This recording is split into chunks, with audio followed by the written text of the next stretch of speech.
ভাই আমি একটু জোরে চিল্লাচিল্লি করছি, আমার মাথা চক্কর দিয়েছে, আমি পড়ে গেছি। আমি তো পাটগ্রাম থেকে আসছি।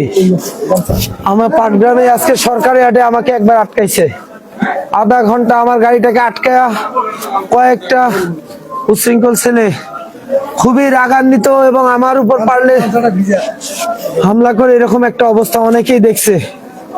তারপরে আমি কিছু বলিনি, আমি আমার লোকজনকে বলছি তোমরা শান্ত থাকো, মারামারি এগুলা করলে আমাদের জন্য নেগেটিভ, আমরা এগুলাতে যদি যাই আমাদের নিজেদের ক্ষতি হবে।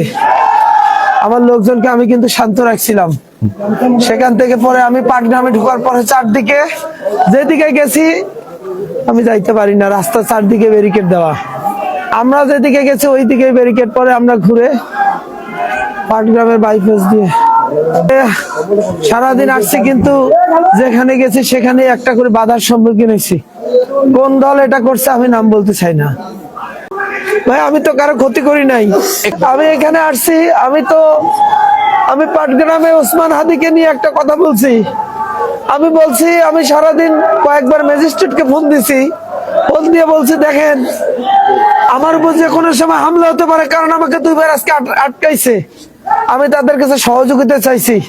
আমি কিন্তু পাটগ্রাম থানার ওসিকে ফোন দিছি, উনি অস্বীকার করতে পারবে না দিনের বেলায়, কিন্তু কোন পুলিশ প্রশাসন কেউ আমাকে প্রোটেকশন দেওয়ার জন্য আসে নাই। আমি বাউরা পর্যন্ত আসছি, অনেক শঙ্কিত ছিলাম।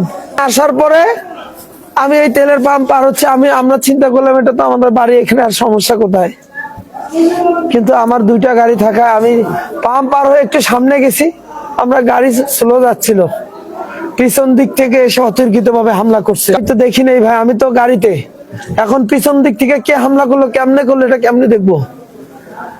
আমরা নেমে হচ্ছে যে দৌড়াইছি সবগুলো লোক, এখন কি গুলি মারছে না রামদা দিয়ে কোবাইছে না কি করছে আমি কিছু দেখি নাই। আমাদের